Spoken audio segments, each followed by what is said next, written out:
Netanyahu video చూడండి. ఇక్కడ ఎగ్జాక్ట్గా నేతన్యాహు మాట్లాడుతున్నటువంటి మాటల్లో సో ఒకసారి ఎస్ హోల్డ్ ఆన్, ఇక్కడ ఒక్కసారి మీరు ఆ సర్కిల్ వేసిన దగ్గర ఫింగర్స్ కౌంట్ చేయండి.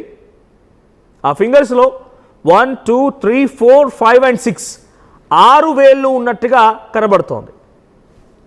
6 వేలు ఉన్నట్టు కనబడుతుంది. మీరు కింద అది కనిపించేది షాడో అనుకోవచ్చు, కానీ ఇఫ్ ఎట్ ఆల్ అది షాడో అయితే అక్కడ చిన్న లిటిల్ ఫింగర్ మీరు చూడండి difference, right side and left side fingers చూడండి, ఆ లిటిల్ ఫింగర్ డిఫరెన్స్ చూడండి. సో అది లిటిల్ ఫింగర్ అయ్యే అవకాశం లేదు. సో 6 వేలు కనబడుతున్నాయి. హ్యాండ్స్ షేక్ చేస్తున్నప్పుడు 5 వేలుగానే ఉన్నాయి. సో ఇక్కడ 5 ఉన్నాయి, బట్ వన్స్ మూవ్ అవ్వగానే అదొక్కసారి హోల్డ్ చేసి ఆరో మార్క్ వస్తుంది చూడండి, అక్కడికి లాగానే 6 వేలు కనబడుతున్నాయి. సో ఇది కూడా ఏఐ వీడియోనే ఇరాన్ చెప్తోంది. ఇఫ్ ఎట్ ఆల్ మోస్తఫా ఖమేనీ చనిపోయారు, ఆయన ఏఐ వీడియోసే విడుదల చేస్తోంది ఇరాన్ అని చెప్పి ఇజ్రాయెల్ అంటూ ఉంటే, లేదు ఇరాన్ చెప్తున్న మాట ఏంటంటే ఇజ్రాయెల్ ప్రధాని నేతన్యాహు కూడా చనిపోయారు, ఆ వీడియో ఫేక్ వీడియో, అది ఏఐ వీడియో. ఇక్కడ మీకు 6 ఫింగర్స్ కనబడుతున్నాయి చూడండి అని చెప్పి ఇది ఏఐ వీడియో అనడానికి నిదర్శనమని ఇరాన్ అంటోంది.